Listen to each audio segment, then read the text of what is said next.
Vicky, thank you for joining us early. And I know that you have had your own challenges with overseas students, and I'm very grateful to you for joining us today to share your story. So what I'm going to do is take myself off screen and let you take control and share your screen and talk to the audience. But thank you very much for joining us. No problem. Hi. It's great to be here. You know, I'm going to put a little PowerPoint up. It's more of an aid memoir for me, really, just as I remind myself of who I am and what the school's about, which I thought might be quite interesting for you guys. So I'm going to try and share my PowerPoint, which hopefully I can do in a minute. There we go. You should be seeing something in a moment. Okay. Yeah, I think it's there. Being a little bit thing because we use Teams for teaching, and the Teams puts a nice red box to reassure me that you guys are seeing things, or normally the pupils are seeing things. But I think what I'm seeing here, it's happening. So who are we? Well, we are a independent school, day school and boarding. So we've got the whole caboodle. We're a non-selective school, as I know. You know, I've worked a long time in the state sector. I've worked a long time in the independent sector. And I know when I was working in the state sector before I moved into independent, I had certain views about independent sector. And they were kind of blown out the water when I worked at Ellesmere, because when I came to Ellesmere, it was, and I've been here a long time now, too long to name. But when I came, I realised it's a very, it's a Woodard school, has a Woodard Foundation school. It's very embracing. It is non-selective, genuinely non-selective, and we have quite a high proportion of students that have specifically dyslexia needs. We've got quite a specialist unit, and always had for a long time a good reputation for helping children with dyslexia. But we're an international school as well. So although we're in sleepy Shropshire, and when I look out of the windows, I see the cows and the fields, and it's lovely. We really are out in the sticks, but we are an international school. We do have a large proportion of international students, particularly the older ones. So obviously, you know, understandably, families don't want to board their children when they're very young, but as they get older, they want them to come to an English school. They want them to improve their English language, and they're aspiring for them to go to an English university in the main. So we've got quite an international community as well. And as I said, they come from all over the world. In fact, we have from 20 different countries. So quite a mix, and particularly more in your middle school. We cover the whole age range from age 7. We have a small Key Stage 2 unit, and we go right the way through up to sixth form. And it is the older students, more year 9 upwards, that are predominantly the internationals, and very much sixth form. So that's a little bit about who we are, so you can kind of put it into context. And what we do is offer the national curriculum. We adhere to the national curriculum. We work through all of that up to end of GCSEs, but we also do offer IGCSEs as well. So that's depending on different departments and different subjects, what they feel is the best fit for our students. So some subjects are IGCSEs. And then in the sixth form, as I've said, we offer a whole raft of A-levels. We do the International Baccalaureate, and we offer one BTEC, which is the BTEC Sport. So we've got quite a breadth of things going on. And as I said, that's just to get into context so you know who we are. So what did we do come March last year? Well, obviously, like you guys, we were just getting on with life as best we can. And then the world began to implode in March. And what we had to do is, first and foremost, as soon as we were told that they had to stay at home, that was a big issue for the boarders, because stay at home actually is here.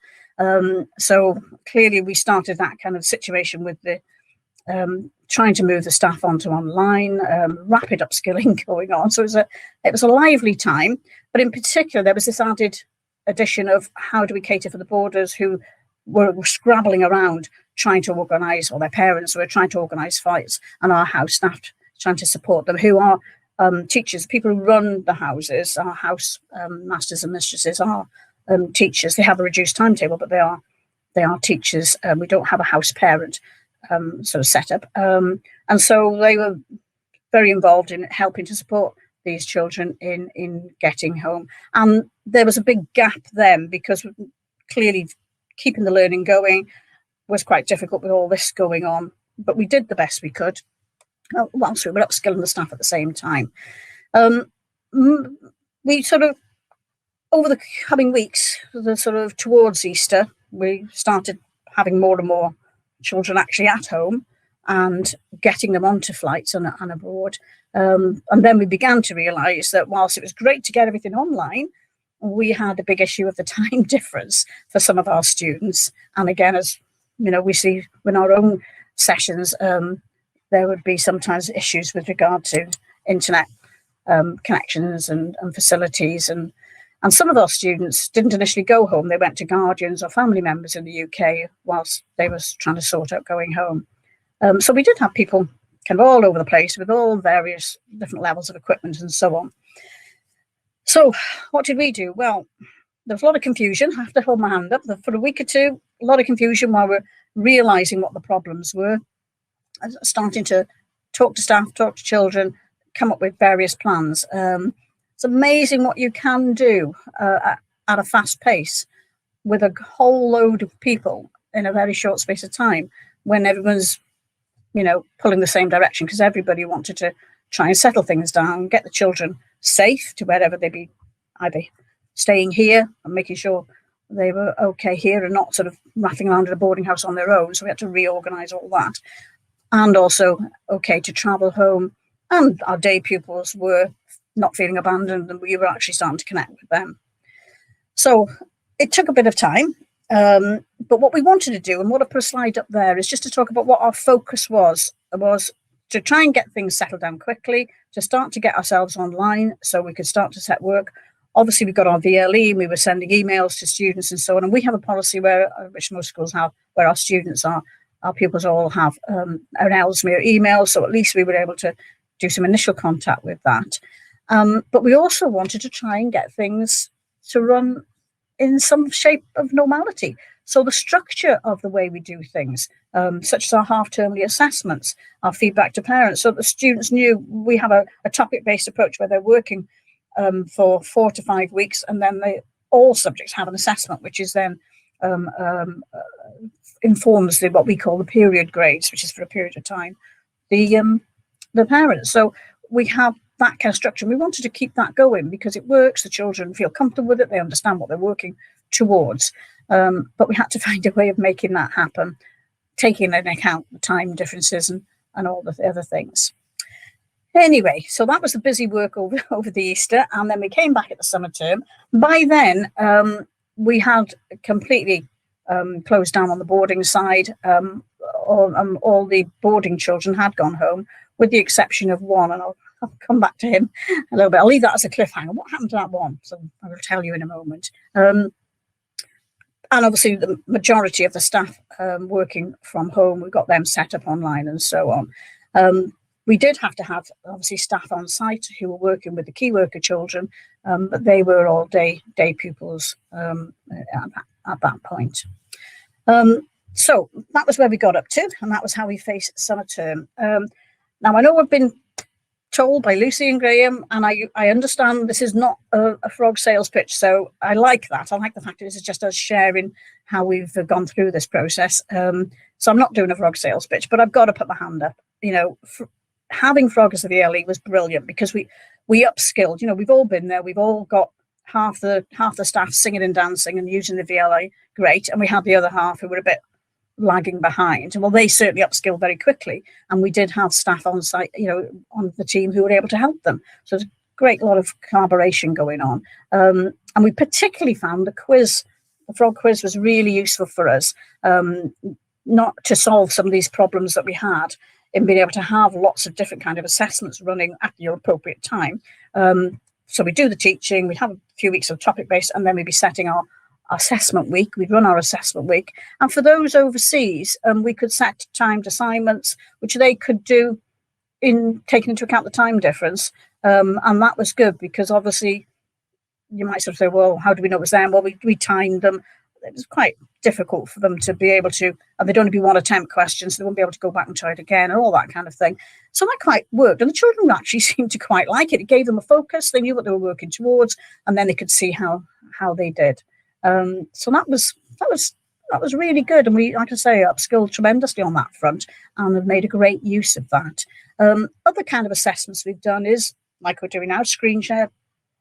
Most children did presentations, so and for those who had the different differences in time, we found they could usually join the morning lessons, the early half of the morning lessons, because it would kind of be evening over there. So they would join those, but they couldn't do the later in the day ones because we were getting into the night for them then. So for those, they could do they'd go on the VLE and download the task, and they would then do a recorded presentation, and likewise we'd be recording things that they could see later on. So they sort of were able to get involved in that, and project tasks and so on they could obviously send us and screen share with us.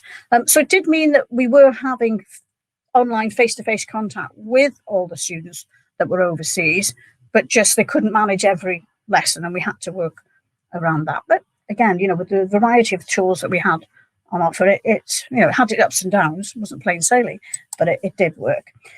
So this is the kind of stuff that we had with them, which was great. They were able to screen share. We did a lot of creative work. So I think this is mice and men work that we're doing. So we'd set them the task, and then there would be a final assessment of that task. Perhaps while they talk through it, they would present it to us, or they might record something for us to see. And as I say, I know a lot of people are worried about the validity of, how do you know it's their work? Well, the fact that they have to talk through it, and we all know, don't we? We know when it's their work and when it's not. And you've only got to ask a few probing questions at an appropriate point. In all fairness, there were very rare occasions when we thought, oh, hang on a minute, that's not yours. And we could sort that out. To be honest, it was amazing how the children engaged in this. They did seem to have much greater ownership, and they worked with us. They could see we weren't the fount of all knowledge anymore.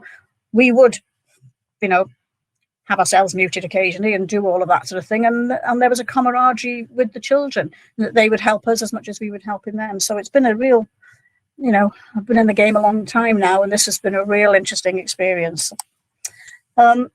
So that was another one. There was a collaborative exercise going on. It was an assessment piece.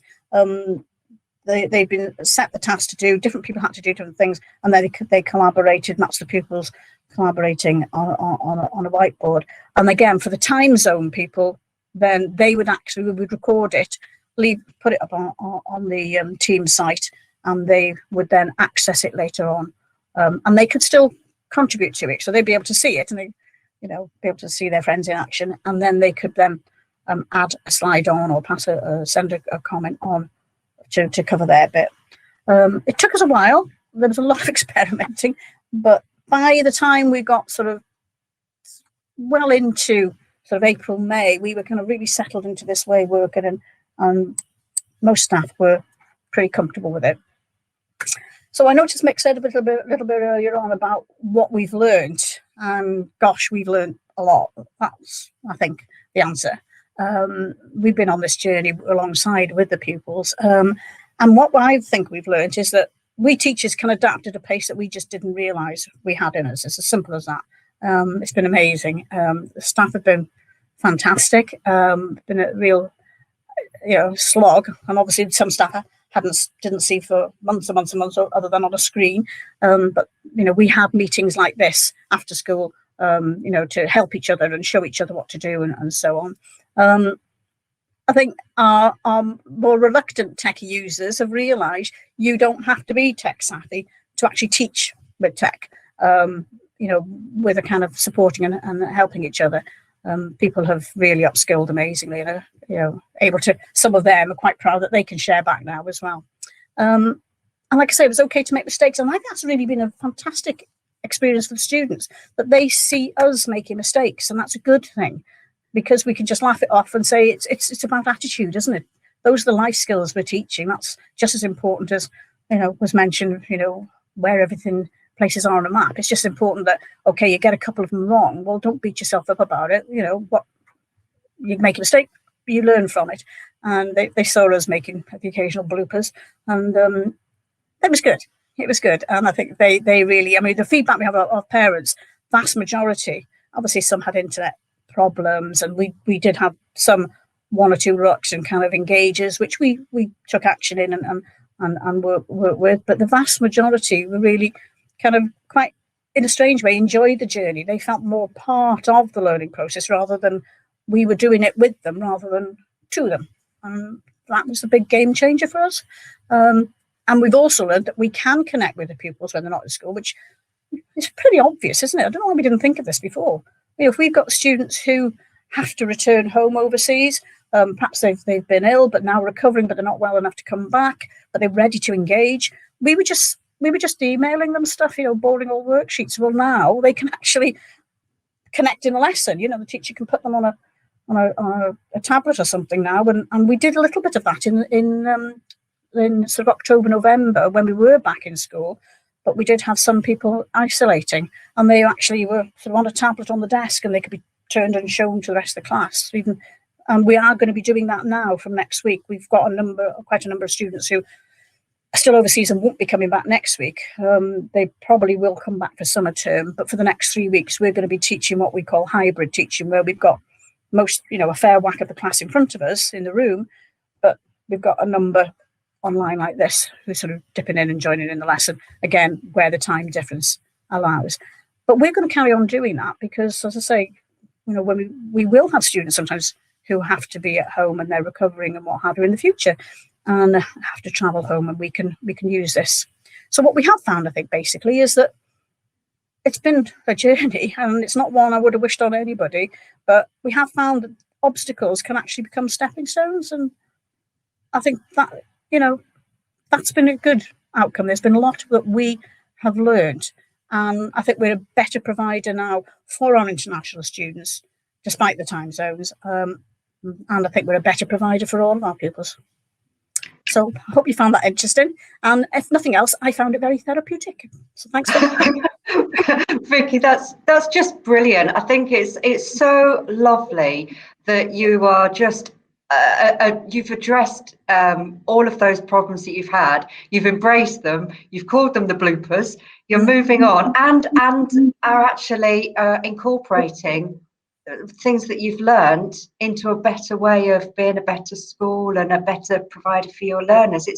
It's just lovely. Thank you so much for sharing that with us. You're welcome. It's been good to be part of this. Thanks very much. Thank you. Take care. Bye.